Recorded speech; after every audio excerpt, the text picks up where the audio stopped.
Perang gaib di Tawang Gantungan. Kisah Pedro. Halaman rumah Ki Prawoto dan beberapa rumah yang ada di sebelahnya porak-poranda seperti habis diamuk badai. Kerusuhan itu terus berlangsung sampai tengah malam dan aparat kepolisian kemudian turun tangan, tapi ternyata mereka pun juga kewalahan menghadapi amukan perusuh. Korban berjatuhan. Seorang polisi menembakkan pistolnya ke arah atas, mencoba memberikan peringatan namun tidak digubris. Malah seorang perusuh menabrakkan tubuhnya sampai jatuh terguling dan naasnya pistol di tangan polisi tersebut terlepas dan segera diambil oleh seorang perusuh yang dengan segera menembakkannya secara membabi buta. 5 peluru yang tersisa meledak dan sempat melukai beberapa orang meskipun tidak fatal. Sungguh kekacauan yang luar biasa. Lantip sibuk menghalau perusuh yang mencoba mendekati rumahnya. Pedro dan ketiga temannya sibuk menghajar sekaligus menyelamatkan warga yang terjebak dalam kerusuhan itu. Mereka tidak menggunakan kesaktiannya secara optimal karena khawatir malah akan menimbulkan semakin banyak korban. Pedro memberikan tanda kepada Supri untuk menghalau gelembung-gelembung yang masih saja berterbangan dan sekarang mulai hinggap di tubuh beberapa anggota polisi yang seketika menjadi beringas dan mencoba mencelakai para perusuh dengan senjatanya. Pak Jarot yang sedari tadi berjaga dan menghalau perusuh yang mendekati rumah Ki Prawoto harus mengerahkan kemampuannya bertarung tanpa menggunakan kesaktian, meskipun tetap sedikit memakai tenaga dalamnya. Beberapa perusuh terpental dan jatuh tidak berkutik. Pak Jarot memandang miris karena banyak di antara mereka adalah orang-orang yang dia kenal cukup baik. Namun karena pengaruh jahat dari gelembung iblis itu, mereka pun berubah menjadi sosok yang beringas dan hanya ingin membuat rusuh dan saling mencelakai. Beberapa anggota polisi pun tiba-tiba mengurung Pak Jarot. 2 diantaranya memegang kelewang dan golok yang tak didapat dari mana.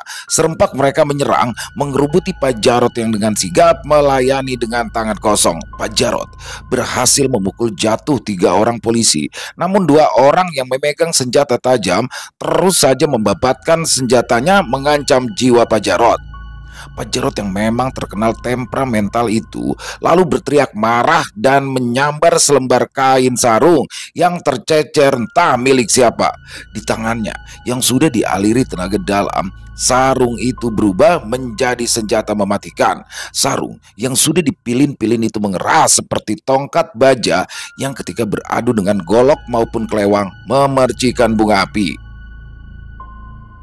Pada sebuah kesempatan, Pak Jarot mampu memukul golok itu dengan keras sampai terpental dan kelewang yang membabat mengincar kepala Pak Jarot harus patah menjadi 2 karena berbenturan keras dengan sarung Pak Jarot. Tanpa membuang waktu lagi, Pak Jarot pun segera menghajar 2 orang anggota polisi itu sampai pingsan. Tiba-tiba terdengar jeritan dari seorang perempuan yang ternyata adalah pesinden yang hendak digagahi oleh seorang perusuh yang ternyata adalah Pak Camat yang sudah kalah beringas kala itu. Pak Jarot sempat berpikir sejenak. Ia bingung harus berbuat apa melihat Pak Camat sibuk berusaha menelanjangi sang pesinden. Dengan raungan keras, Pak Jarot merenggut rambut Pak Camat dan menariknya ke belakang, membuat tubuh Pak Camat terseret sambil berteriak kesakitan. Pak Jarot menyabetkan sarungnya, menampar wajah Pak Camat beberapa kali sampai akhirnya Pak Camat pingsan. Pesinden yang nyaris telanjang itu lari tunggang langgang meninggalkan tempat itu, mencari tempat bersembunyi untuk menyelamatkan dirinya. Semakin malam, keadaan bukannya membaik, justru malah semakin runyam. Melihat keadaan yang semakin memburuk, Tika berinisiatif menembangkan Kidung Remeksa Ing Wengi untuk mengusir gelembung-gelembung misterius berkekuatan jahat itu. Tika duduk bersimpu di depan rumah Ki Prawoto dan dari mulutnya segera mengalun Kidung Remeksa Ing Wengi yang membuat banyak orang yang sudah dihinggapi gelembung itu jatuh berguling-guling, membekap telinganya lalu menjerit kesakitan. Kerusuhan itu berganti dengan teriakan-teriakan kesakitan dari puluhan orang yang bergulung-gulung di tanah seperti orang kesurupan. Beberapa orang membentur-benturkan kepalanya ke tanah yang keras sampai berdarah. Pedro menatap nanar. Dia bingung dan tidak tahu harus berbuat apa. Lantip, secepat kilat berkelebat dan sudah berdiri di belakang Tika. Disambutnya Kidung Rumeksa Ingwengi dengan mantra dari serat Wedatama bermetrum pangkur. Suaranya menggema, merdu, menyayat hati dan jiwa. Kidung yang membuka segala macam rahasia sehingga tidak ada lagi rasa khawatir dalam jiwa. Kidung yang mengajak mengembara, menyibak tabir-tabir kebodohan, kejahilan dan angkara murka sehingga hanya kebenaranlah yang bersinar dalam relung-relung kalbu. Wulandara menjelajahi sepinya jiwa yang sendirian, merengkuh pendaran kebenaran sejati sampai menuju ke sebuah kesadaran seperti terbangun dari mimpi dan masuk kemudian bersatu dalam kesejatian. Kesunyian mencekam, tiba-tiba saja tergelar, membawa Pedro dan semua yang masih sadar terhanyut dalam suasana sunyi yang memukul-mukul kesadaran mereka. Rasa lelah dan tidak berdaya merayapi tubuh yang tadi sekuat tenaga melawan kekuatan hitam yang mempermainkan kewarasan manusia yang jauh di dalam jiwanya. Terdapat sifat kebinatangan yang malam ini dilepaskan dan langsung menguasai diri dengan brutal dan berdampak mengerikan. Pedro terkulai dengan mata basah, menyaksikan orang-orang yang dikenalnya bergelimpangan dan sesaat yang lalu berusaha mengambil nyawanya. Entah sudah berapa korban yang jatuh. Ada yang terluka, ada yang mati. Seseorang berlari secepat kilat setelah keluar dari tempat persembunyiannya di dalam kamar mandi milik Ki Prawoto. Ya, dia adalah Pak Lurah yang dengan wajah ketakutan kemudian bergegas pulang tanpa memperdulikan keadaan sekitar. Dia hanya memikirkan keselamatan dirinya sendiri. Persetan dengan kekacauan ini, Pak Lurah lalu menghidupkan sepeda motornya dan langsung tancap gas meninggalkan tempat itu. Para pedagang tertunduk lesu. Beberapa ada yang menangis meratapi dagangan yang hancur berserakan.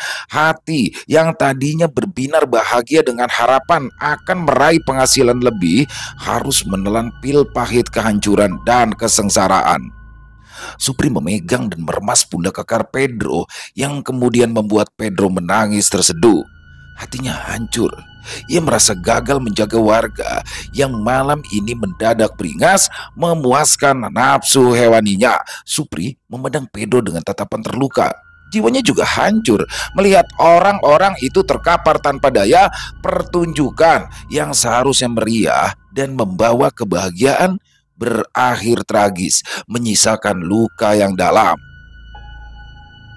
Supri menoleh memandang Jumali yang berlutut di depan jenazah seorang pedagang yang baru beberapa saat lalu masih sibuk melayani pembelinya dengan senyum sumringah dan mata berbinar. Dan sekarang dia harus gugur membawa harapannya akan hari esok yang membawa sedikit keceriaan dalam kehidupannya yang kusam. Jamaan berdiri tegak dengan mata merah menahan tangis dan kemarahan. Tika berjalan perlahan menghampiri Pedro yang masih menangis sesenggukan. Dirangkulnya pemuda kekar berotot yang berhati lembut dan tulus itu dengan air mata berlinang. Dia tahu Pedro dan kawan-kawannya sudah berusaha keras sekuat tenaga dan kemampuan mereka untuk meredam amuk masa ini. Perlahan orang-orang menggeliat mendapatkan kesadarannya. Satu persatu mereka bangkit dan memandang linglung. Beberapa saat kemudian mereka sadar sepenuhnya dan melihat sekitar mereka yang sudah porak-poranda. Sungguh mereka tidak tahu apa yang telah terjadi. Orang-orang yang tidak ikut terpengaruh gelembung iblis itu juga tidak berucap sepatah kata pun perihal kekacauan ini. Sejenak kemudian mereka semua segera bahu-membahu membereskan kekacauan itu tanpa suara. Hanya bisik-bisik dan juga isak tangis yang masih terdengar di kesunyian dini hari yang mulai dingin itu. Yang luka segera dirawat sebisanya, sementara yang mati segera dibawa pulang ke rumah masing-masing. Anggota kepolisian dan Hansip dengan langkah lesu beranjak pulang dan membawa teman mereka yang terluka naik ke atas mobil kijang bak terbuka. Semua orang ingin segera melupakan mimpi buruk ini. Mereka segera bergerak pulang dengan langkah sunyi diiringi suara tarhim yang berkumandang di masjid. Hari sudah siang ketika rumah Pedro digedor-gedor dengan keras sehingga Pedro yang sedang pulas karena kejadian semalam terpaksa bangun dari tidurnya dengan langkah malas. Ia lalu berjalan menuju pintu depan dan membukanya. Pedro tergeragap begitu ia mengetahui jika yang datang ternyata adalah Tika. Matanya sembab dan masih mengalirkan air bening yang membasahi pipinya yang ranum. "Ibu pergi," isak Tika sambil memeluk Pedro. Pedro yang sebenarnya merasa sungkan karena ia belum mandi tak kuasa menolak. "Pergi kemana?" tanya Pedro bingung. Tika memberikan lipatan kertas yang terlihat sudah agak lusuh. Pedro menerimanya dan segera membuka kertas itu. Ternyata sebuah surat yang ditulis oleh Bu Jarot. Dalam surat itu, Bu Jarot menyampaikan bahwa dia telah pergi menuju ke kediaman Godaitma untuk menyerahkan diri demi kebaikan bersama. Pedro terkesima sebentar, apalagi ketika dia membaca sebuah baris kalimat yang berbunyi, "Biarkan ibu pergi untuk menuntaskan semuanya, agar kekacauan ini segera berhenti. Godaitma menginginkan titisan Dewi Sri Widawati dan ibulah orangnya. Bapak dan juga Tika tidak perlu mencari ibu," dan seterusnya. Pedro menatap bingung dan bertanya-tanya dari mana Bu Jarot tahu kalau Godaitma menginginkannya. Bukankah Pedro tidak berani memikirkannya. Pedro lalu menatap Tika yang kembali menangis. Dia belum tahu apa yang harus diperbuatnya. Sejenak kemudian terlintas dalam pikiran Pedro bahwa dia harus menghubungi ketiga teman kalakeanya dan juga Lantip untuk mencari solusi. "Bagaimana ini, Mas? Apa yang harus kita perbuat?" tanya Tika di sela-sela tangisnya. Begini saja deh Tika, aku akan pergi mencari teman-teman dan juga Mas Lantip untuk membicarakan kejadian ini. Tika tidak perlu khawatir, kami akan segera menemukan solusinya. Mas Lantip itu pintar sekali loh. Kemungkinan besar dia tahu apa yang harus kita lakukan, ujar Pedro mencoba menenangkan Tika. "Aku ikut ya Mas, aku harus ikut. Karena ini menyangkut ibu. Ibu berusaha menumbalkan dirinya demi keselamatan kita semua. Aku tidak bisa membiarkannya Mas. Kita harus mencari ibu dan melawan Godaitma sampai darah penghabisan," seru Tika dengan tangis dan amarah yang meledak. "Jangan dek, ini sebuah perjalanan yang berbahaya. Aku tidak akan bisa memaafkan diriku sendiri jika aku sampai gagal melindungi Dek Tika," bujuk Pedro. Tika menatap mata Pedro dengan tajam dan penuh amarah. "Mas, yang akan diambil oleh Godaitma ini adalah ibuku Mas. Ibuku sendiri. Kalau memang Mas Pedro tidak mengizinkan aku ikut, aku akan tetap pergi dan melawan iblis itu dengan caraku sendiri. Meskipun aku harus mati, aku tidak peduli," ujar Tika di sela tangisnya yang mengiris perasaan Pedro. Pedro melihat jiwa seorang anak yang terluka karena ditinggal ibunya membuatnya tidak tega. "Baiklah dek, tapi jangan jauh-jauh dariku ya, agar aku tetap bisa menjagamu.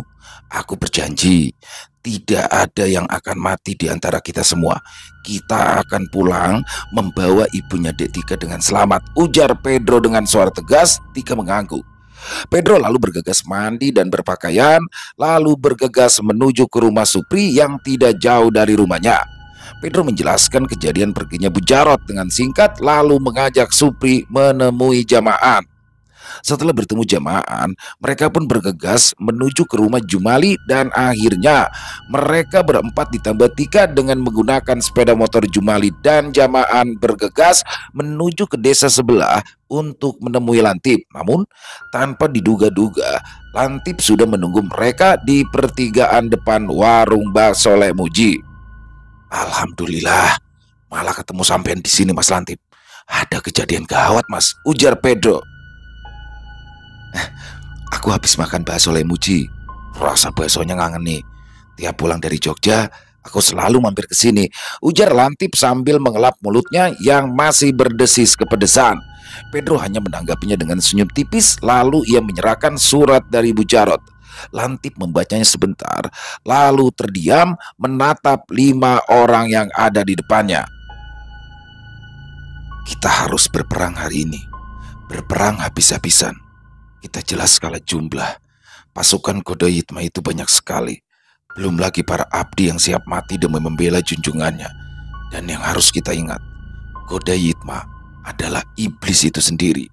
Meskipun kita mampu mengalahkan semua bala tentara dan juga abdinya, Kodayitma belum tentu bisa kita kalahkan. Bahkan hampir bisa dibilang mustahil kita dapat mengalahkan iblis itu, apalagi membunuhnya. Kita harus mengatur strategi yang matang.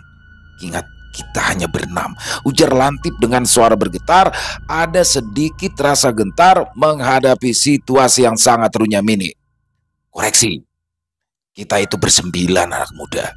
Kami juga harus ikut. Seru sebuah suara yang mengagetkan mereka semua. Pak Jarot, Omkar, dan juga Zakia sudah berdiri tegak beberapa langkah dari mereka. Ya, Omkar dan Zakia yang baru datang siang ini setelah pergi sowan ke tempat guru Omkar di sebuah pondok pesantren sebelah timur provinsi, segera mengetahui kejadian ini dari Pak Jarot yang tadi kebingungan setelah Tika pergi tanpa pamit. Wajah kelima pemuda dan Tika sedikit cerah seketika meskipun mereka tetap saja kalah jumlah. Maaf, saudara-saudara sekalian. Kita sepertinya tidak bisa membicarakannya di tempat ini. Ayo, kita cari tempat yang aman untuk berunding, ujar Lantip. Aku tahu tempat yang cocok, ujar Pedro dengan senyum lebar dan mata mengerling jahil. Tanpa membuang waktu, mereka pun segera pergi menuju tempat yang dimaksud Pedro. Sesampainya mereka di tempat itu, semua orang kecuali Lantip berseru kecewa dan memaki panjang pendek karena ternyata Pedro mengajak mereka semua ke kuburan Kulon Desa. Lantip memandang sekeliling pekuburan yang sebagian sudah porak-poranda akibat pertarungan sengit dengan Mbancan Tikawardi tempo hari. Berbeda dengan Jumali dan lainnya yang masih merasa keberatan atas ide dari Pedro itu, Lantip justru melangkah masuk ke dalam area pekuburan. Lantip memindai seluruh area dengan mata batin yang tajam, lalu tatapannya berhenti pada sebuah titik, sebuah makam tua. Dengan patok nisan yang sudah miring, Lantip melangkah mendekati makam itu dan memperhatikannya dengan seksama. Kemudian Lantip berlutut. Ia memejamkan matanya, seluruh kemampuan batinnya dikerahkan menembus sebuah dimensi yang menurut penglihatannya adalah sebuah celah yang terbuka, berbentuk retakan besar dan ternyata adalah sebuah lubang hitam yang menembus beberapa lapisan dimensi atau jagat. Lantip terkesiap, ia mendapatkan sebuah jawaban. Mata dan pemikirannya yang tajam segera mengetahui pokok permasalahan yang mereka hadapi sekarang. Jadi di sini letak permasalahannya, gumam Lantip menghela nafas dan menengok memperhatikan Pedro dan yang lainnya yang masih saja berdebat. Kemudian Lantip berjalan menghampiri mereka. Siapa yang sudah mencabut patok nisan itu? Tanya Lantip tegas dan membuat seluruh orang yang ada di situ terdiam. Jumali langsung menunjuk Pedro, diikuti Jamaan, Supri, Pak Jarot, Omkar, dan juga Zakia. Sementara Tika yang tidak tahu menau hanya diam menatap Pedro yang nyengir, menutupi matanya menahan malu. Tapi dia itu yang nyuruh, kila Pedro menunjuk Jumali yang kemudian ikut nyengir dan menggaruk-garuk kepalanya. Loh, apa maksudnya? Kalian itu punya tujuan apa? Apakah kalian itu pemburu jimat, ilmu kesaktian, atau pencari nomor SDSB? Tanya Lantip dengan raut wajah bingung.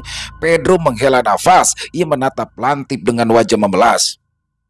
Apa pentingnya Mas Lantip? Apa kejadian itu ada hubungan dengan peristiwa yang kita semua alami?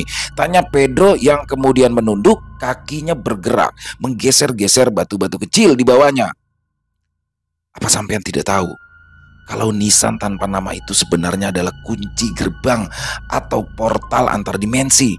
Nah, karena sampean sudah mencabutnya tanpa izin dan ritual yang disyaratkan, sampean itu secara tidak sengaja telah membuka paksa sebuah portal antar dimensi yang kemudian mengundang makhluk-makhluk semacam Droni, Prajangga Trimuka, dan banyak lagi, termasuk Kodayitma yang kemudian datang lalu mengacau di jagat kita ini.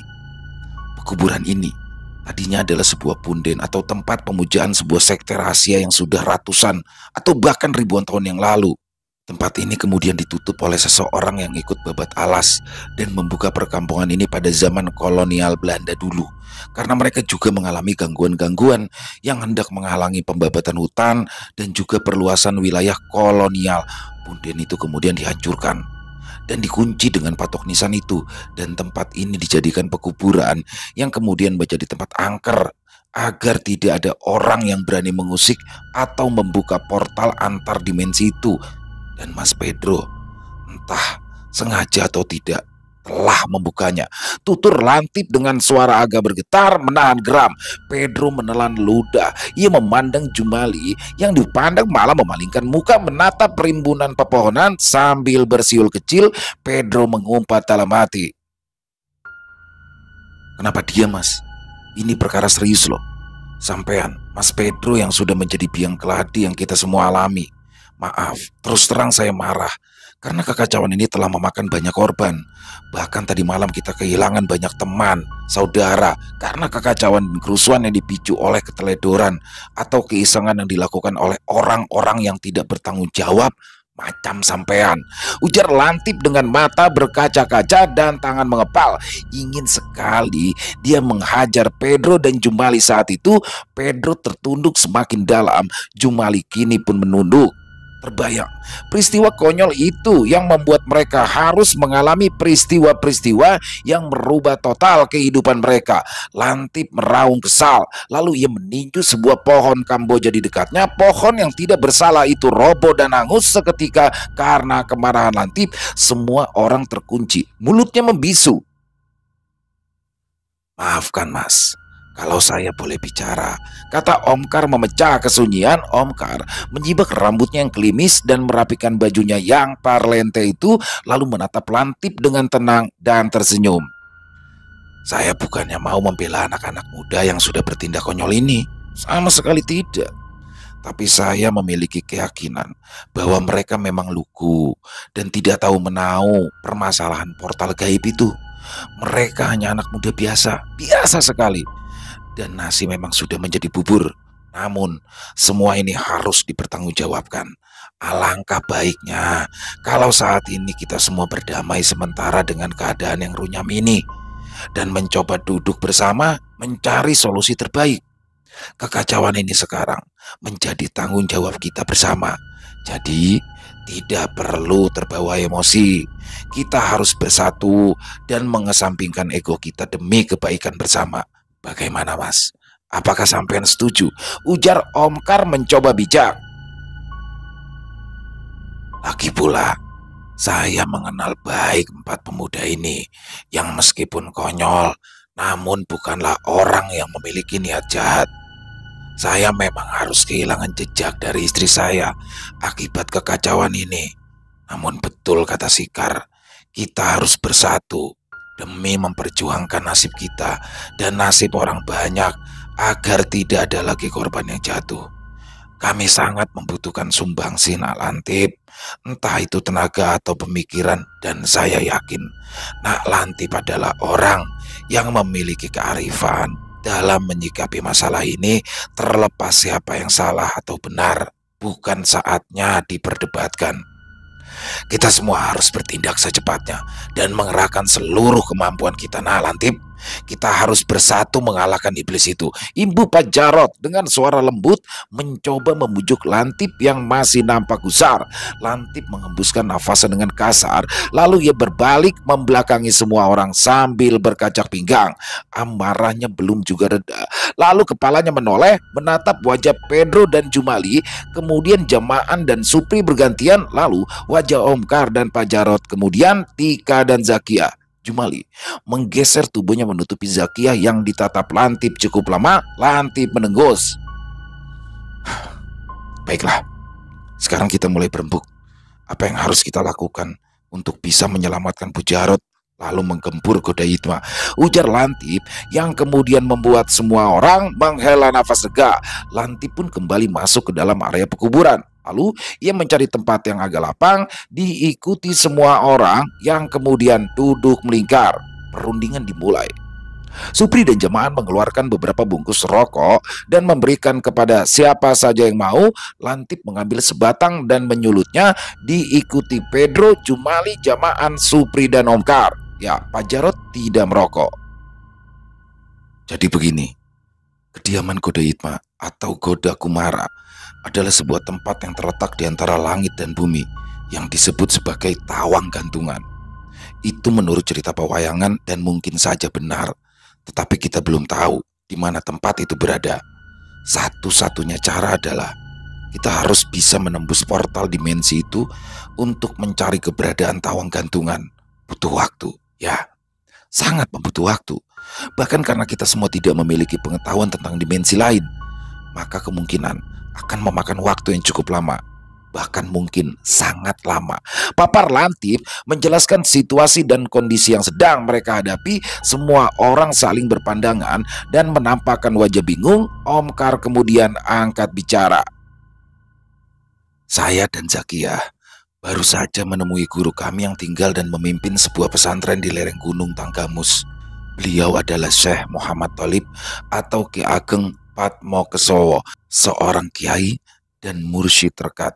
Beliau dawuh, banyak salah seorang dari kami, yaitu saya atau Jarot, memiliki sebuah patrem yang bernama Patrem Meraka Simpir yang berpamor selewah. Nah, patrem itu adalah semacam kompas untuk bisa menuntun kita menuju dimensi lain, dan juga memiliki daya hancur sekaligus pengobatan yang dahsyat. Saya jelas tidak memilikinya. Sepertinya Jarot pemiliknya, kata Omkar menatap wajah Pak Jarot. Pak Jarot melebarkan matanya, kemudian menatap Tika. Tika tersenyum, lalu mengeluarkan sebuah bungkusan hitam berisi patrem atau keris kecil yang disimpan di dalam tas kecilnya. Tika mengeluarkan patrem tersebut dan terlonjak kaget. Wajahnya mendadak pucat, karena itu adalah bukan patrem Meraka Simpir, melainkan patrem biasa yang terbuat dari besi yang sudah karatan. Seseorang telah menukarnya. Ibu, bisiknya perlahan dengan mata yang mulai basah. Ternyata Bu Jarot telah membawa serta patrem itu dan menukarnya dengan patrem palsu. Semua orang yang ada di situ menatap tidak percaya dan kemudian saling pandang. Ada rona kecewa di wajah mereka. Lantas peralatan atau senjata apa yang bisa digunakan untuk masuk ke dalam dimensi tersebut? Lantip menggaruk kepalanya yang tidak gatal. Omkar menghela nafas dan menatap Tika. Ia merasa kasihan kepada gadis mungil itu. Mendadak Pedro angkat bicara. Mas Lantip, Omkar, Pak Jarot, dan semua yang ada di sini, adakah solusi lain untuk membuka pintu tersebut? Bagaimana dengan patok nisan yang menurut Mas Lantip tadi adalah kunci pembuka pintu? Bagaimana kalau kita membukanya menggunakan patok nisan itu? Tanya Pedro dengan wajah serius. Lantip menatap Pedro dengan wajah datar. Sulit, Mas. Gerbang itu sebenarnya sudah terbuka, namun karena sampean membukanya tanpa mantra ataupun ritual, maka kemungkinan kunci itu sudah rusak. Portal yang sudah sampean buka merupakan celah atau retakan yang sangat rapuh, sehingga setiap saat bisa runtuh lalu menutupnya kembali. Jika kita memang berhasil masuk, maka kemungkinan untuk bisa keluar itu kecil sekali. Jika kita bisa mendapatkan patrem itu lagi, maka kita harus bertempur habis-habisan. Kita tidak punya pasukan atau bala tentara. Sementara Goda Hitma adalah raja dari tawang gantungan yang jelas memiliki bala tentara yang besar dan kuat. Saya sudah menghitung berbagai kemungkinan dan peluang untuk memenangkan peperangan ini. Namun saya tidak melihat kemungkinan dari sudut manapun. Tidak ada peluang. Kita sudah kalah bahkan sebelum bertempur, ujar Lantip menatap semua orang yang ada di situ, terutama Pedro. Pedro balas menatap Lantip dengan tajam. Lantip tidak memperdulikan Pedro. Kemudian Lantip hendak meneruskan pembicaraan, namun Lantip terdiam ketika Pedro bangkit lalu berjalan menuju patok nisan itu. Semua mata menatap ke arah Pedro. Percuma, Mas, kita tidak akan menang. Meskipun kita dapat membukanya, kita hanya akan pergi mengantarkan nyawa, seru Lantip yang mulai tersulut amarahnya melihat tindakan Pedro. Pedro tidak peduli dipegangnya patok nisan itu rat-rat. Pedro tidak peduli dipegangnya patok nisan itu rat. Pedro tidak peduli. Dipegangnya patok nisan itu erat-erat dan matanya mencorong menatap semua orang yang ada di situ. Kalau sampean tidak berani, kalau semua orang di sini tidak ada yang berani, biarlah mas, biar aku yang maju. Aku akan bertempur habis-habisan walau harus melawan Goda Hitmah keparat itu seorang diri. Aku hanya orang pinggiran biasa mas, kaum kusam yang tersisih. Kalau pula aku mati, hanya sedikit yang akan kehilangan dan menangisiku. Hari ini, biarlah aku menebus kesalahanku yang konyol itu. Aku, Bambang Irawan alias Pedro, anak yang tidak diinginkan bapaknya, anak kecil yang harus berjuang mempertahankan hidupnya, orang konyol yang selalu menjadi bahan tertawaan, diremehkan, dihinakan, dibodohi. Biarkan aku menjadi orang berguna sekali ini saja. Aku juga sudah berjanji pada Dek Tika untuk membawa Bu Jarot pulang dengan selamat. Aku akan memenuhi janjiku sebagai dharma seorang ksatria yang harus bertanggung jawab atas apa yang dilakukan dan apa yang sudah diucapkan, ujar Pedro berapi-api. Jumali, Jamaan dan Supri berpandangan sebentar, lalu mereka berdiri dan menghampiri Pedro di sampingnya. Kami ikut kamu, Bro. Kita berjuang bersama-sama. Kan kita adalah Kalakea, ujar Jumali menepuk bahu Pedro diiringi anggukan Jamaan dan juga Supri. Lantip, Pak Jarot, Tika, Zakia dan Omkar ikut berdiri dari tempat duduknya. Pedro memandang mereka semua terharu. Jumali, Jamaan dan Supri mengangguk. Pedro segera mencabut patok nisan itu, lalu mengangkat patok itu di atas kepala dan memejamkan matanya. Gayanya sungguh heroik dan meyakinkan. Semua orang terdiam, terpaku dan terpukau melihat keberanian Pedro. Namun setelah beberapa saat menunggu, tidak terjadi apa-apa. Pedro celingukan memandang ke sana kemari, lalu kembali menunggu, dan setelah beberapa saat tetap tidak terjadi apa-apa. Walah, kok macet ya, Bro? Apa yang rusak ya? Tanya Jumali bingung. Wah, ini koslet kayaknya. Dulu itu kamu nyebutnya terlalu kasar, Bro. Imbu Supri yang juga kebingungan. Iya, bisa jadi. Mungkin si Pedro ini nyabutnya nggak pakai teknik, tambah Jamaan. Teknik apa? Masa nyabut patok harus pakai teknik? Jawab Pedro bingung. Ya harus. Jangan-jangan harus pakai mantra atau tumbal. Atau kamu itu harus meneteskan darahmu dulu, ujar Jamaan. Alah, mana aku tahu kalau harus pakai mantra atau ritual. Dulu aku cuma nyabut begitu saja, gak pakai mantra-mantraan, gila Pedro. Ya, tapi kamu terus kualat, kata Supri. Terus otakmu cepat, sambung Jumali. Terus jadi penjahat, tambah Jamaan. Jahat apa? Aku itu cuma jadi dukun loh. Itu juga cuma 2 bulan, lak Pedro. Lah, dukun merangkap pocong, celetuk Jumali. Terus gimana ini? Kita sudah terlanjur keren loh tadi. Waduh, jangan sampai gagal ini, ujar Jamaan. Bro, jangan bikin malu, Bro. Aku gak enak ini sama Dek Zakia, imbu Jumali. Layan, Bro. Apa kamu juga ndak malu sama Dek Tikamu itu?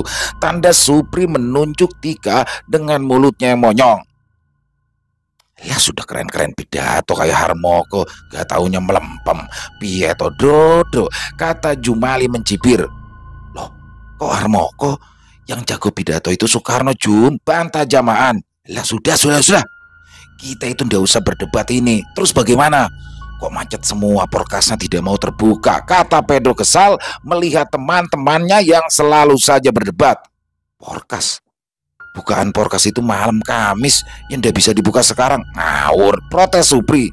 Ih, bukan porkas yang itu, Pri. Itu loh, pintu gaib yang kata Mas Lantip tadi. Pedro berusaha menjelaskan. Portal, Mas Bambang, portal, bukan porkas. Goblok kok terus-terusan, koreksi Jumali sewot. Lantip tidak mampu menahan tawanya. Tubuhnya terguncang-guncang menahan geli edan. 4 Kalakea ini memang konyol. Konyolnya natural. Siapa yang percaya kalau mereka itu ternyata memiliki kesaktian cukup tinggi? Omkar, Zakia dan juga Tika hanya bisa geleng-geleng kepala. Sudah, hentikan. Kalian ini bisa serius atau tidak? Ini situasi genting. Jangan bercanda terus. Dasar bocah-bocah ngawur. Tidak peka kan situasi. Teriak Pak Jarot yang membuat keempat pemuda itu mengkeret dan diam. Awan hitam berarak membawa badai petir yang berkilat-kilat. Cuaca menjadi remang, dingin dan beraroma basah. Lantip menengadah memandangi langit yang dipenuhi awan hitam berpetir. Petir yang aneh.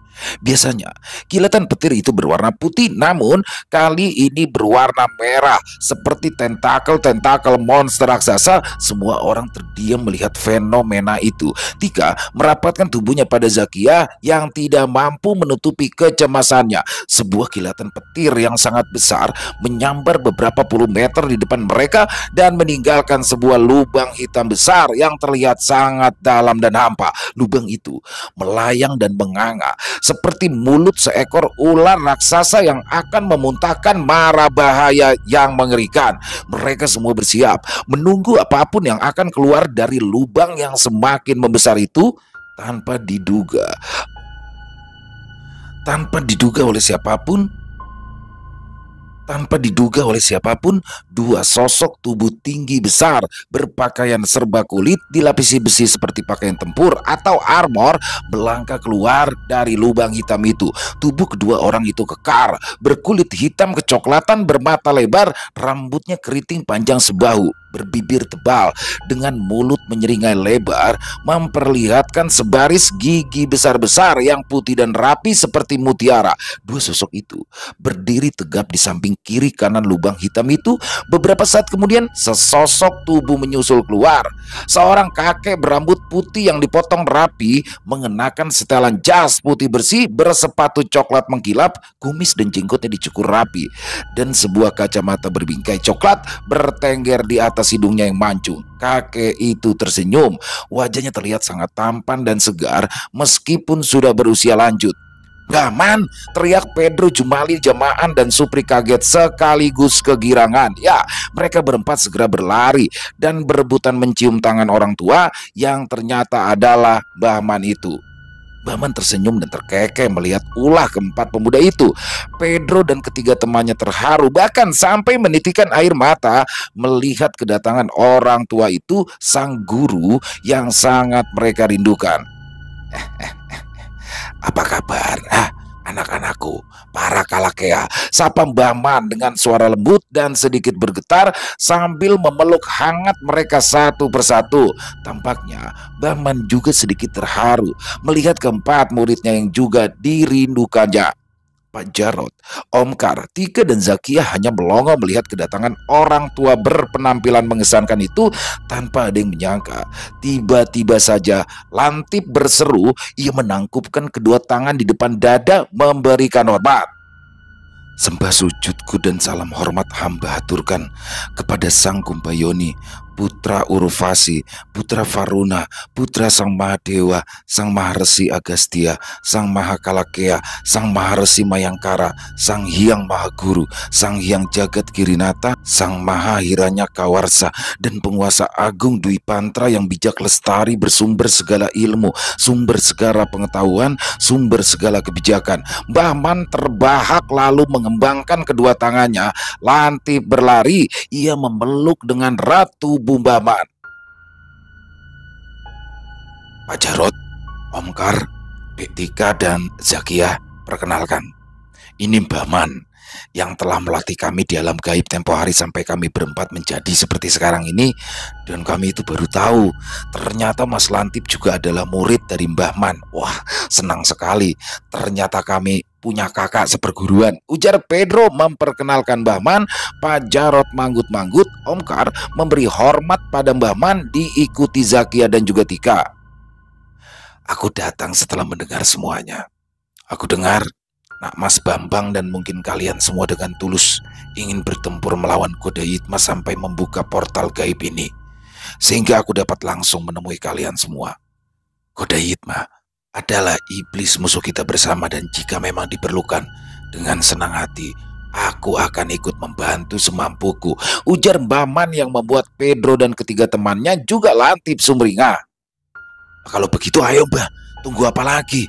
Saya ini sudah gregetan ingin menghajar Goda Yitma itu. Lagi pula Istri Pak Jarot ini sekarang tengah berada di kerajaan Godaitma, Mbah. Kami itu ingin bawa pulang, kata Pedro antusias dan tidak sabar. Sabar nak mas, segala sesuatu itu harus diperhitungkan dulu. Kita tidak boleh gegabah. Godaitma adalah iblis yang memiliki kekuatan dan juga kekuasaan yang sangat besar. Kalau kita maju tanpa perhitungan, kita hanya akan mati konyol, setor nyawa. Tugas Mbak Man. Lantas, apa yang harus kita lakukan, Mbah? Tanya Supri penasaran. Kalian semua ikut denganku. Kita bicarakan di tempat lain, kata Mbah Man singkat. Kemudian Mbah Man berbalik dan kembali masuk ke dalam lubang hitam yang menganga tersebut, diikuti kedua pengawalnya tanpa ragu. Lantip mengikuti Mbah Man, disusul Pedro dan ketiga temannya, Pak Jarot, Omkar, Zakia dan Tika perlahan mengikuti langkah mereka dan dengan sangat berhati-hati mereka masuk ke dalam lubang hitam itu yang beberapa saat kemudian mengecil dan hilang tanpa bekas. Sementara itu, di sebuah tempat yang disebut sebagai Tawang Gantungan, seorang perempuan cantik melangkah gamang dikawal oleh sesosok lelaki tinggi besar yang mengenakan topeng baja. Suasana di Tawang Gantungan membuat tubuh perempuan itu sedikit gemetar. Nuansa merah dan hitam membuat suasana terasa gelap dan suram sekaligus mengancam. Beberapa penjaga bertubuh raksasa tampak sedang bersantai di pos penjagaannya. Beberapa raksasa sedang berlatih dengan melemparkan sebongkah batu sebesar gajah, lalu diterima dengan kepalanya dan batu itu hancur berkeping-keping. Raksasa itu menyeringai. Sesosok raksasa yang lain sedang mengunyah bangkai ular raksasa sambil menenggak gentong berisikan arak. Beberapa prajurit raksasa sedang mengawasi pembangunan sebuah istana sambil sesekali melecutkan cambuknya ke tubuh barisan budak yang sedang mengangkat batu-batu besar di atas kepalanya. Perempuan itu terkesiap melihat para budak itu adalah manusia. Mereka adalah makhluk yang telah mengikat perjanjian dengan Sang Godaitma. Mereka adalah manusia-manusia yang tamak dan juga serakah. Demi kekayaan, ketenaran, atau usahanya untuk melanggengkan kekuasaan, mereka sudah rela menjual jiwanya dan menumbalkan orang-orang tidak bersalah demi ambisinya. Ya, perempuan yang ternyata adalah Bu Jarot itu terlonjak kaget ketika ia mendengar suara lembut seorang perempuan yang ternyata sudah berada dan berjalan di sampingnya menjajari langkahnya. Perempuan itu tersenyum. Wajahnya cantik dan terlihat sedikit binal dengan kulit coklat berminyak seperti tembaga. Tubuhnya nyaris sempurna dan hanya memakai pakaian yang hanya menutupi sebagian kecil tubuhnya yang sangat molek. Perkenalkan, namaku Sfaya. Perkenalkan, namaku Sfaya. Perkenalkan, namaku Sfaya Praba, abdi kinasi Sang Godaitma, ujar perempuan itu tersenyum, senyumnya genit. Dengan mata jelalatan menatap tubuh indah Bu Jarot. Bu Jarot terlihat jengah dan risih ditatap demikian rupa. Aku tahu siapa kamu. Dalam bahasa kami, kau adalah Sayam Praba, prajineman yang telah menipu Hanuman dan membuatnya buta, ujar Bu Jarot sinis. Sayam Praba terkikik genit. Ia mencubit lembut lengan Bu Jarot yang segera menepisnya dengan tatapan jijik. Cukup elot ya, perempuan pemberani. Aku suka. Ayo, mari, aku antarkan kau menghadap Sang Godaitma, kata Sayam Praba masih dengan senyum genitnya. Ia berjalan melenggang di depan Bu Jarot dengan langkah yang dibuat-buat. Aroma wangi tubuhnya menusuk hidung Bu Jarot. Mereka berjalan cukup jauh dan sesekali Sayam Praba menoleh dengan tatapan genitnya penuh dengan nafsu. Bu Jarot membuang muka. Ia kembali menatap barisan budak yang sedang disiksa dengan sangat kejam. Tempat ini seperti neraka di mana manusia-manusia menebus perjanjiannya dengan sang iblis. Mereka digantung terbalik, dicambuki, disirami air panas, diseret dengan kereta kuda, disayat-sayat, dimasukkan ke dalam kubangan lumpur berisikan lintah dan juga ular-ular besar pemakan daging. Bahkan ada yang digagahi berkali-kali dengan antrean panjang di belakangnya menunggu giliran. Bu Jarot hanya bisa memejamkan mata atau menunduk. Ia tidak sanggup menyaksikan semua kengerian itu. Beberapa saat kemudian, Sampailah mereka di sebuah bangunan istana yang sangat besar, sebuah undakan yang luas dan memiliki ratusan anak tangga menunggu mereka di depan. Sayempraba kembali menoleh. Ia melambaikan tangan mengajak Bu Jarod naik meniti undakan tersebut. Mereka bertiga dengan lelaki bertopeng mulai melangkah naik perlahan, dan ketika mereka semakin tinggi, Bu Jarod dapat melihat pemandangan tempat itu dengan bebas, sebuah tempat yang sangat mengerikan yang seperti habis dilanda kiamat. Awan hitam abadi menggantung diselingi kilatan cahaya merah. Bangunan-bangunan raksasa yang hampir runtuh, setengah runtuh, atau yang tinggal puing-puing berserakan. Sebaris besar prajurit berwajah raksasa yang jumlahnya mungkin ribuan disiagakan di sebuah tanah lapang yang sangat luas. Sebagian sedang berlatih membentuk gelar perang atau formasi tempur, sebagian mencoba senjata-senjata berukuran besar yang mampu menembakkan sinar-sinar plasma dengan daya ledak tinggi. Sebagian berlatih ketangkasan mengendarai kendaraan tempur mereka, kendaraan tempur yang belum pernah sekalipun dilihat oleh Bu Jarod dimanapun. Berpuluh kendaraan mirip truk besar dengan moncong-moncong meriam plasma yang juga berukuran besar, kereta-kereta berbentuk mirip tank berisikan beberapa prajurit yang bersenjatakan benda mirip senapan mesin, kereta-kereta tempur lapis baja kecil yang bergerak lincah seperti mobil balap berwarna gelap dengan di sisi-sisi runcing dan rantai-rantai bergerigi juga tanduk seperti tombak-tombak bermata runcing berkarat yang dipasangkan di depan kap mobil. Sungguh bala tentara yang dahsyat dan sangat mengerikan. Senjata-senjata mereka nampak purba namun taktis dan berteknologi tinggi, jauh di atas peradaban manusia. Bu Jarod memejamkan mata. Semoga saja tidak ada yang menyusulnya datang. Dia tidak bisa membayangkan jika suaminya yang meskipun dibantu oleh Pedro dan kawan-kawan, juga Om Kar dan anak gadisnya, juga Tika.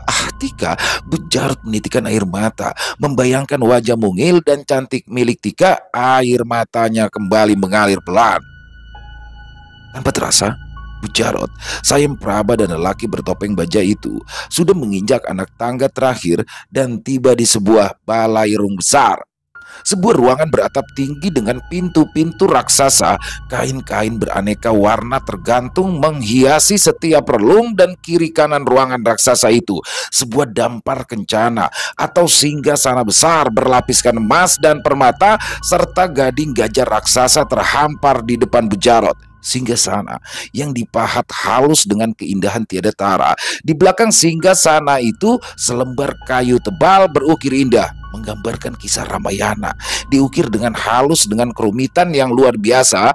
Di bawah singgasana sebuah permadani berbulu tebal terhampar sampai ke lantai dekat kaki Bu Jarod. Di sisi kiri dan kanan singgasana duduk bersimpuh dua orang perempuan cantik memegang sebuah guci emas raksasa masing-masing untuk minuman sang Godayitma di sebelah kanan dan paidon untuk menampung ludah Godayitma di sebelah kiri. Sebuah suara keras bergema mengagetkan Bu Jarod. Ternyata sebuah gong raksasa yang terletak di belakang sebelah atas singgasana yang membentuk relung panjang. Pemukulnya adalah seorang pria bertelanjang dada dengan tubuh kekar berminyak. Suasana mendadak hening.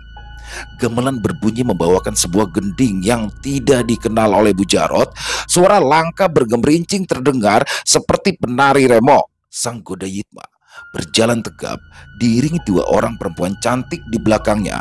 Godayitma bertubuh raksasa setinggi 3 meter, bertelanjang dada, perutnya buncit menggelambir, bermahkota emas tersusun 3, memakai celana cinde panjang dibalut dengan kampuh atau jarik bermotif bunga-bunga yang terlihat aneh. Kaki kanannya digantungi gongseng atau lonceng-lonceng kecil yang berbunyi geberincing. Wajah sang Godayitma berminyak, dipenuhi brewok dengan kumis melintang, rambut panjangnya menjuntai lepek dan kusam. Godayitma duduk di atas singgasananya. Sembah dan hormatku aku aturkan keharibaanmu, wahai Godayitma. Aku Sri Ratna Janaki, ujar Bujarot menghaturkan sembah. Ia berlutut di hadapan sang Godayitma. Demi melihat wajah Bujarot, mata Godayitma berbinar, lidahnya mencurur menjilati bibirnya sendiri. Sejenak kemudian tawanya bergema mengerikan, lalu mendadak berhenti. Ia menatap Bujarot dengan tatapan tajam. Mengapa? Mengapa kau tidak memanggilku dengan sebutan Mahaprabu Godayitma? Jangan bersikap tidak sopan, wahai perempuan titisan Sri Widawati. Atau boleh juga kau tambahi sedikit, Kakang Mahaprabu Godayitma. Begitu tampak lebih indah dan menyenangkan, bukan? Kata Godayitma ditutup dengan suara tawanya yang memekakan telinga. Baik, sembah dan hormat aku haturkan keharibaanmu, wahai Kakang Mahaprabu Godayitma. Ulang Bujarot. Godayitma kembali tertawa panjang menggema. Susah payah kau aku cari-cari. Berbagai perang besar dan kecil aku jalani. Sampai cara yang paling kotor aku lakukan demi untuk mendapatkanmu, Widawati. Sekarang kau datang sendiri ke hadapanku tanpa paksaan, sukarela. Apakah harus curiga? Widawatiku sayang, tanya Godayitma dengan pandangan tajam, menyelidik dan mulut menyeringai, memamerkan gigi taringnya yang mencuat berwarna kuning kehitaman. Apakah aku harus menghinakan diriku sendiri dengan menipumu, Kakang Mahaprabu? Bukankah saat ini adalah saat-saat yang kau nantikan seumur hidupmu? Bujarot balik bertanya dengan senyum yang dikulum. Manis sekali. Godayitma melotot melihat senyuman itu. Senyum yang menghiasi mimpinya selama ribuan tahun, menyiksa jiwanya, menggerogoti kewarasannya, dan mempermainkan perasaannya. Godayitma turun dari singgasananya. Tubuhnya mengecil, hampir menyamai tubuh Bujarot. Lalu dengan senyum bengis, ia menggandeng tangan kanan Bujarot, lalu membimbingnya masuk ke dalam istana. Bujarot menuruti kehendak Godayitma tanpa perlawanan, tunduk, patuh dan menyerah. Sementara tangan kirinya meraba patra meraka simpir yang terselip di pinggangnya bagian belakang. Sementara Mbah Man membawa ke-9 orang itu ke candi kediamannya, Pedro dan ketiga kawannya tersenyum mengenang masa-masa pelatihan mereka di tempat itu. Dengan langkah panjang, Mbah Man membawa mereka semua masuk ke dalam candi yang memiliki ruangan luas dan terang benderang itu. Mbah Man mempersilahkan mereka semua duduk melingkar di atas sebuah karpet tebal dan empuk berwarna putih bersih. Aku tidak mau berbasa-basi lagi. Hari ini kita harus berperang melawan Godayitma. Strategi sudah diatur, semuanya sudah siap. Sekarang kita pelajari bersama-sama strategi yang sudah aku rencanakan dengan matang. Kalian tidak boleh berimprovisasi agar strategi tetap berjalan sesuai tujuan intinya. Tidak boleh ada kesalahan. Strategi ini harus dieksekusi dengan baik tanpa celah. Ingat, mereka adalah sebuah kekuatan besar yang terorganisir dengan baik. Godayitma memiliki orang-orang yang sangat setia padanya, dan mereka semua adalah para veteran yang telah mengalami banyak pertempuran. Juga banyak di antara mereka yang merupakan ahli strategi yang piawai dan ulung. Kita harus hati-hati. Sekali lagi, ekstra hati-hati. Tandas Mbah Man dengan wajah serius. Di tengah lingkaran itu mendadak sudah tergelar lengkap sebuah simulasi pertempuran yang sangat nyata. Tentara-tentara berukuran kecil, tanah lapang, senjata-senjata dan juga kendaraan tempur membuat semua orang takjub. Dengan cermat Mbah Man menjelaskan gelar perang atau formasi tempur apa yang akan dipakai, kemudian siapa yang bertugas menjadi senopati atau panglima, siapa wakilnya, bentuk serangannya, cara bertahannya, dan kemungkinan-kemungkinan yang akan terjadi di luar rencana mereka. Cukup lama waktu yang dibutuhkan untuk membuat ke-9 orang itu mengerti dan betul-betul memahami strategi tempur yang dibuat oleh Mbah Man. Karena ke-9 orang itu sama sekali tidak memiliki pengalaman dalam sebuah peperangan, apalagi memimpin pasukan. Menurut simulasi tersebut, strategi Mbah Man adalah strategi yang tepat dengan sedikit celah yang dapat dengan cepat ditutupi. Namun, Mbah Man tidak menjamin bahwa di medan perang sesungguhnya strategi akan berjalan sesuai dengan yang diinginkan. Jelas, pihak lawan juga sudah memiliki strategi yang sanggup melawan, bahkan bisa mengalahkan strategi dari Mbah Man. Namun, Mbah Man sudah mengantisipasi kemungkinan-kemungkinan itu. Beberapa langkah pengamanan dan juga penyelamatan atau penyesuaian terhadap situasi yang harus disikapi dengan cepat dibuat dan disusun dalam bentuk rencana cadangan yang juga taktis dan efektif. Maaf Mbak, tapi kami kan belum pernah berperang. Kami sama sekali tidak tahu bagaimana caranya memimpin atau dipimpin untuk melakukan serangan besar Mbak. Apakah serangan ini akan berhasil? Dan yang kami takutkan adalah kami malah akan membuat kacau karena kebodohan dan ketidaktahuan kami, kata Jumali yang juga dirasakan oleh yang lain. Baman tersenyum lalu ia menjawab, pertanyaan yang bagus sekali nak Mas Jumali. Dan untuk yang lain juga, saya menyampaikan bahwa kita memang tidak langsung menyerang. Kita akan berlatih dulu dan belajar tentang kerjasama dan koordinasi dalam melakukan pertempuran. Saya sadar bahwa kalian semua adalah orang awam yang belum pernah terlibat dalam peperangan besar seperti ini. Jadi, Nak Mas Jumali dan lainnya tidak perlu khawatir. Yang penting patuh pada setiap arahan yang saya berikan. Begitu Nak Mas Jumali, ujar Mbah Man melegakan hati semua orang. Oh, maaf Mbah, lalu bagaimana dengan bala tentara kita? Apakah kita memiliki banyak tentara seperti yang terlihat di simulasi tadi? Kalau ada, sebesar apa kekuatan tentara kita? Tanya Pedro ketika Mbah Man selesai memaparkan strateginya. Mbah Man tersenyum memandangi Pedro yang kini sudah mulai terlihat cerdas itu. Mbah Man berdiri dan mengajak semua orang untuk melihat bagian belakang candi. Kesembilan orang itu mengikuti Mbah Man dan mereka segera terkejut takjub ketika melihat ribuan orang, bahkan mungkin puluhan ribu atau malah ratusan ribu tentara berbaris rapi dalam berbagai formasi.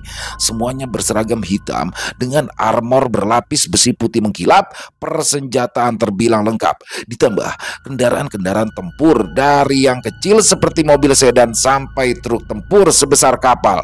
Mereka semua ternganga melihat kekuatan sedahsyat itu, kagum, takjub, sekaligus ngeri. Genderang perang ditabuh dengan keras, berirama diiringi teriakan garang para prajurit, meningkahi suara genderang, mendirikan bulu roma dan menggetarkan dada. Nyali Pedro, Jumali, Jamaan dan juga Supri ciut seketika. Kemudian mereka semua segera digembleng oleh Mbah Man untuk memimpin pertempuran. Mereka diajari bagaimana menganalisa kekuatan musuh, berkoordinasi dalam pertempuran, belajar melakukan serangan bersama yang rapi dan terencana, dan lain-lain. Pendeknya, Mbah Man mengajari mereka semua dengan tekun dan disiplin seolah seperti militer. Tidak boleh ada kesalahan sedikit pun karena nyawa adalah taruhannya. Mereka semua bisa saja mati konyol hanya karena kesalahan kecil dan gagal memahami perintah serta tidak bisa berkoordinasi dengan baik. Lantip, dengan pengamatan dan kemampuan analisisnya yang tajam, segera dapat melihat berbagai kelemahan dalam formasi-formasi tempur dan strategi yang dibuat oleh Mbah Man. Mbah Man yang jeli langsung tersenyum demi melihat kening Lantip yang berkerut. Namun Mbah Man sedikit terkejut kala melihat Pedro yang menatap seluruh bala tentara itu dengan tajam, dengan jari bergerak-gerak seperti menghitung sesuatu. Pedro seperti sedang merencanakan atau memperhitungkan sebuah kemungkinan. Mbah Man yang tidak bisa membaca pikiran Pedro, namun Mbah Man yakin jika Pedro memiliki sebuah rencana. Apa yang kau pikirkan, Nak Mas Bambang? Apakah kamu punya pendapat atau ide yang lebih baik? Ayo, mari kita bicarakan bersama, Nak Mas Lantip, ujar Mbah Man. Pedro menurut dan mereka bertiga kembali ke dalam candi untuk kembali membicarakan strategi. Begini wahai Sang Maharsi, saya memiliki sedikit keraguan tentang awalan pertempuran yang mengharuskan kita datang secara serentak dan melayangkan tantangan. Saya mencoba berhitung tentang sebuah kemungkinan atau berasumsi bagaimana jika bala tentara Godaitma memiliki jumlah tentara dan kekuatan kendaraan tempur yang lebih besar. Kemudian mereka menggunakan formasi tempur yang tidak bisa kita prediksi. Kita hanya berbicara tentang kemungkinan-kemungkinan yang menurut hemat saya, maaf, bukan berarti saya meragukan kemampuan jenengan. Memiliki banyak kelemahan sehingga kita harus bersusah payah menyiapkan rencana-rencana cadangan yang jelas agak sulit untuk dikoordinasikan secara mendadak di medan pertempuran yang sangat kacau. Papar Lantip panjang lebar. Lalu bagaimana baiknya menurut Nak Mas Lantip? Tanya Baman yang selalu kagum dengan ketajaman analisis anak muda ini. Maaf, saya menjela sedikit, Mbah. Pedro angkat bicara dan Bahman yang demokratis itu mempersilahkan Pedro memaparkan pemikirannya. Maaf, Mbah. Saya sepertinya setuju dengan Mas Lantip. Kemungkinan bahwa Godaitma sudah mengantisipasi perang ini sangat masuk akal, walau masih sebatas perkiraan. Salah satu caranya adalah dengan metode serangan dadakan seperti yang pernah dilakukan oleh pasukan Raden Wijaya dari Majapahit ketika menghabisi bala tentara Mongol yang jumlahnya lebih besar dan lebih siap dalam persenjataan maupun kematangan pengalaman tempur. Sebuah serangan dadakan setidaknya akan memukul hancur separuh kekuatan mereka, dan kita memiliki banyak keuntungan seperti minimnya korban dari pihak kita. Itu menurut saya, Mbah. Pedro memaparkan pemikirannya dengan hati-hati, membuat Bahman tersenyum kagum. Pedro ternyata memiliki ketajaman analisis tempur yang baik, sebuah bakat terpendam yang mungkin tidak disadari oleh Pedro. Lantip pun mengangguk setuju. Kemudian mereka kembali mengatur strategi. Tidak banyak perubahan, hanya sistem penyerangan dan gelar perang atau formasi tempur yang akan mereka sesuaikan dengan situasi dan kekuatan pasukan mereka. Saat yang ditentukan untuk melakukan penyerangan itu pun tiba.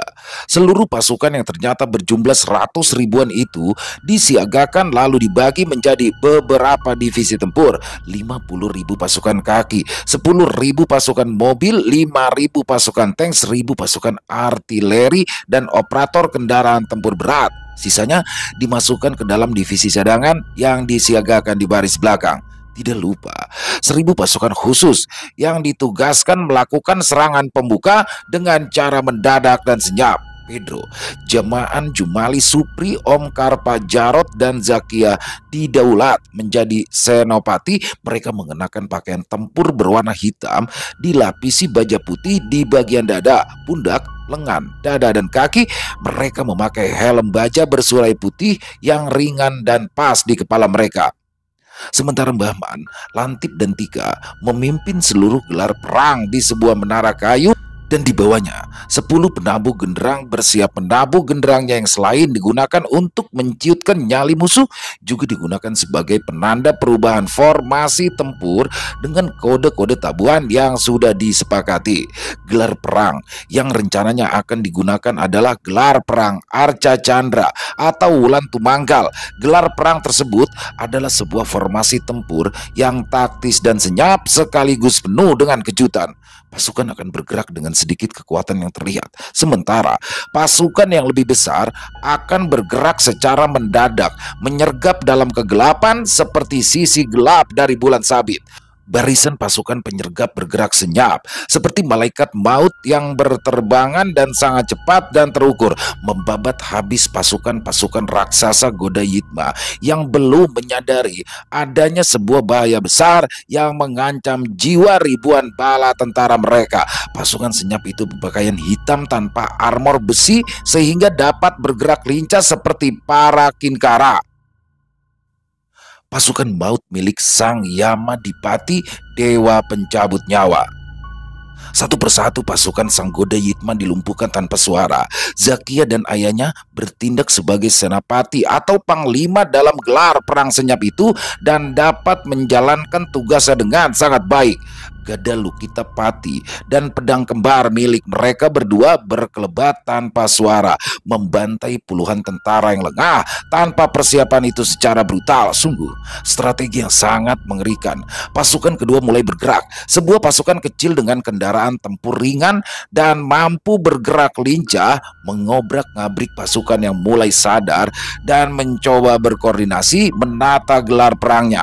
Pasukan kecil itu dipimpin oleh Jumali dan Supri. Mereka berteriak-teriak, membuat gaduh dan memancing pasukan yang marah ke sebuah tempat yang terpisah, dan di sana sudah menunggu pasukan Zakia dan Omkar yang langsung membantainya tanpa ampun. Begitulah strategi dijalankan, sementara pasukan kaki masih diperintahkan untuk tiarap dalam gelar perang yang lain setelah gelar perang Arda Chandra berhasil menyelesaikan tugasnya.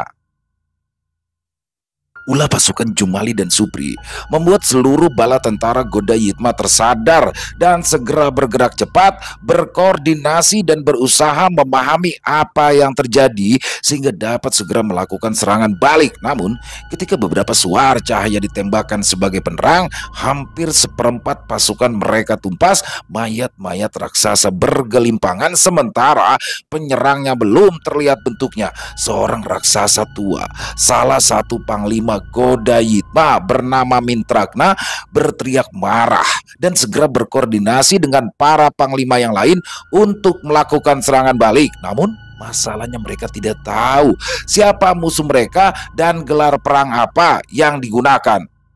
Veteran tua bernama Prahasta yang memiliki pengalaman tempur lebih banyak daripada teman-temannya segera mengenali gelar perang Arda Chandra itu.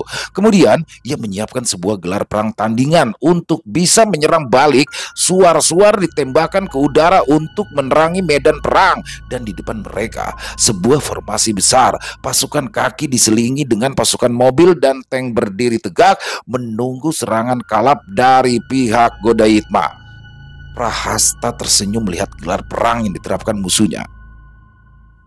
Bahman memerintahkan genderang ditabuh untuk menghentikan gelar perang Arda Chandra, dan seluruh pasukan yang melakukan serangan senyap itu ditarik.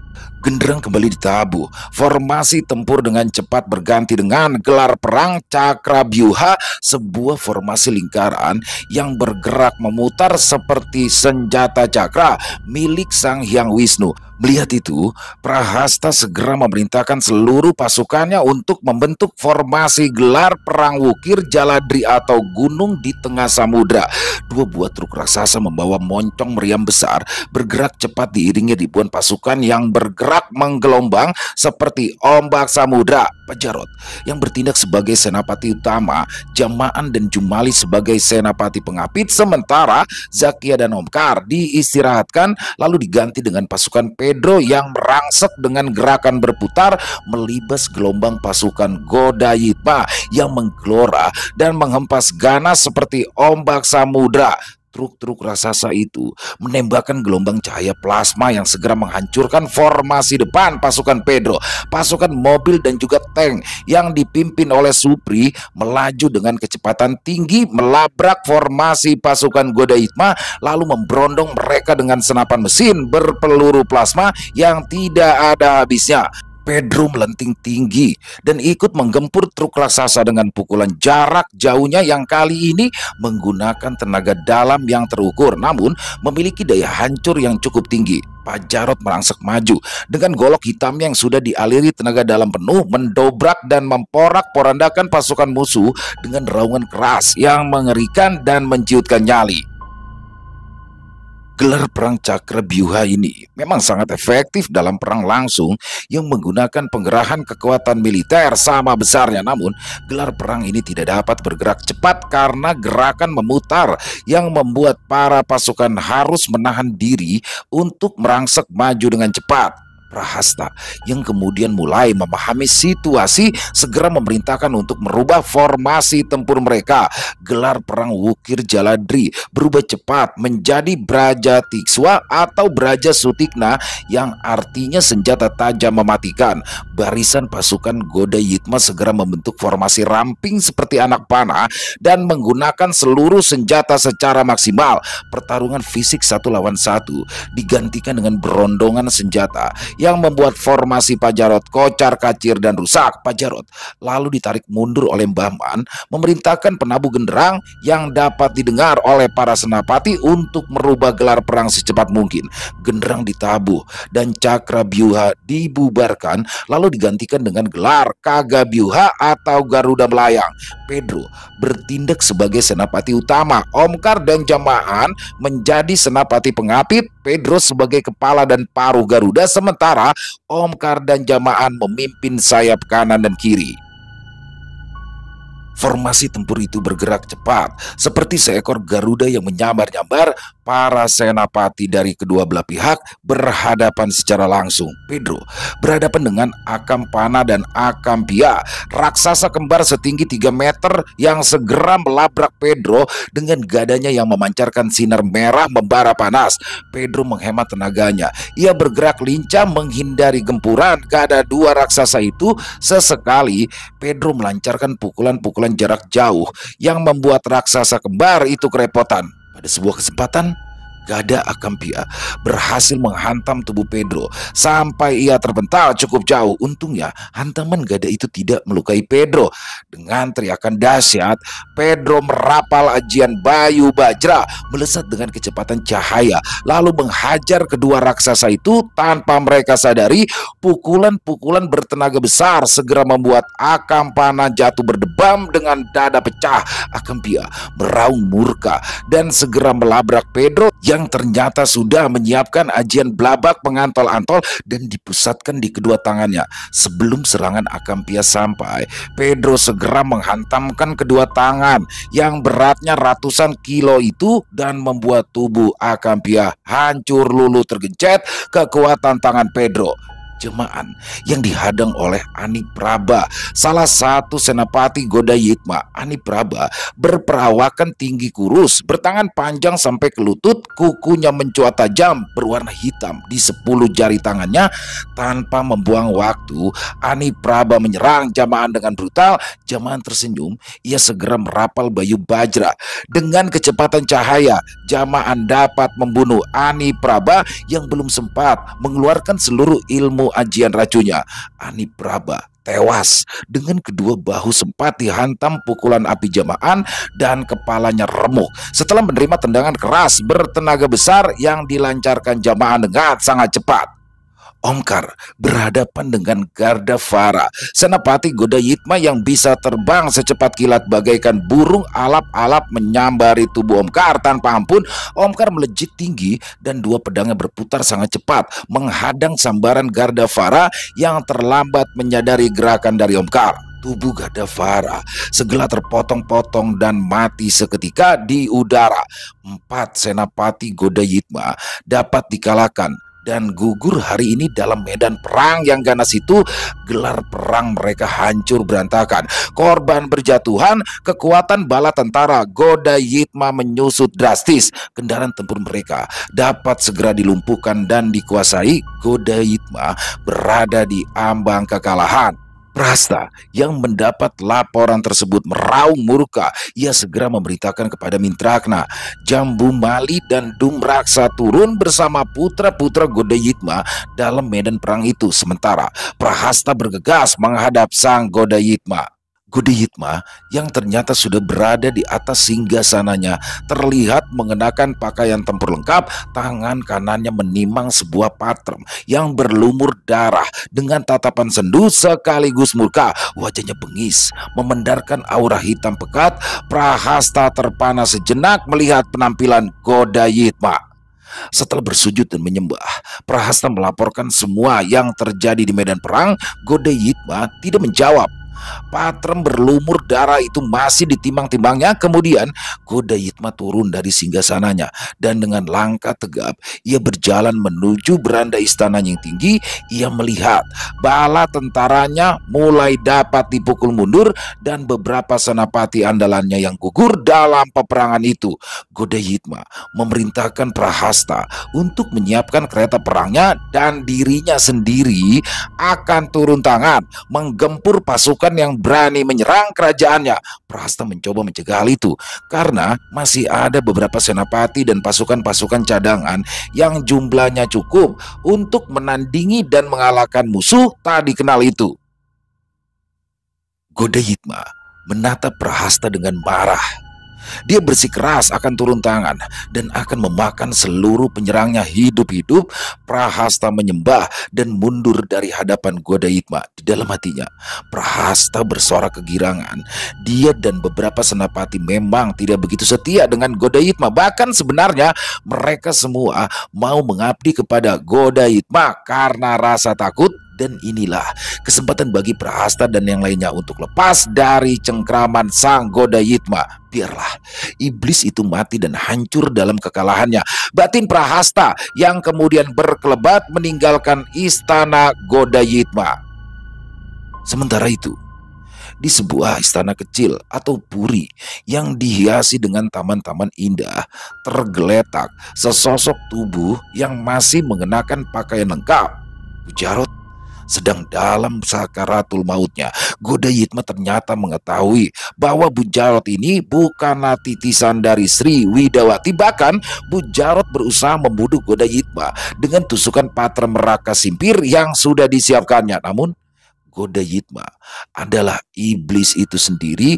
Dia tidak mudah ditipu apalagi dibunuh. Bujarot pun harus menerima kekalahan dan patrem yang digunakan untuk membunuh Godayitma balik menusuk dada dan perutnya.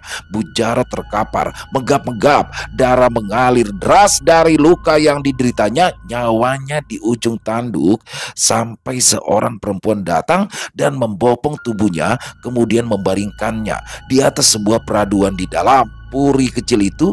Senyum perempuan itu masih terlihat genit dan Bujarot segera mengenali Sayem Praba sebelum akhirnya Bujarot kehilangan kesadarannya.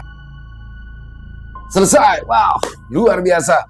Kisah dari Mas Haryo Yudonegoro, penulis asal kota Metro Lampung. Kisahnya kisah favorit kita semua, kisah Pedro. Wow. Udah lama ya nunggu kelanjutan kisah Pedro dan semakin seru aja teman-teman. Di sini Pedro luar biasa. Dengan apa sih, dia suka kan sama Tika dan atas dasar itu semua, dan dia ternyata juga adalah orang yang bertanggung jawab atas seluruh kekacauan yang terjadi. Jadi di situ Lantip menjelaskan bahwa itu semua diawali, jadi kejadian aneh, kejadian janggal yang terjadi di tempat mereka itu adalah diawali dari ulah Pedro yang sudah mencabut patok nisan tanpa nama sebelumnya. Ini sumber masalahnya sebenarnya, dan atas dasar itulah Pedro dengan penuh semangat bergerak maju yang akhirnya diikuti oleh keseluruhan. Luar biasa sekali. Dan buat teman-teman mungkin yang bingung ya dengan kisah Pedro ini, bisa mengikutinya dan kita sudah buatkan playlist yang berurutan. Jadi buat yang bingung kenapa sih masuknya dari situ, itu adalah patok nisan itu terbuka di kisah pertama Pedro, yang mana berawal dari keisengan Jumali menantang Pedro dengan tawaran berani mengambil patok kuburan yang ada di kuburan Kulon Desa. Hadiahnya adalah AO 1 krat. Wah, jadi semua itu berawal dari taruhan ya, luar biasa sekali. Dan endingnya ternyata Bujarot ini bukanlah titisan sebenar-benarnya daripada Sri Widawati yang sudah didamba-dambakan oleh Godayitma. Jadi dia hanya berpura-pura dan berniat untuk menghabisi sang Godayitma itu dengan patra miliknya. Jadi ternyata gagal ya. Dan semakin menarik ya buat Mas Haryo, jangan lama-lama untuk kelanjutannya. Oh iya, dalam satu scene yang paling menarik saya sampai berhenti karena tertawa tuh adalah scene dimana yang menurut saya natural banget ya. Jadi kekonyolan 4 Kalakea ini natural banget. Salah satunya Pedro waktu dia ditunjuk sama Lantip bahwa itu semua karena ulah Pedro. Itu di situ dia nyengir tapi yang ditutup matanya gitu. Dia makanya nyengir karena malu, badan gede ya kan, keker. Malu-malunya tuh nutup mata sambil nyengir. Itu kan orang nyengir di mana-mana nutup mulut ya.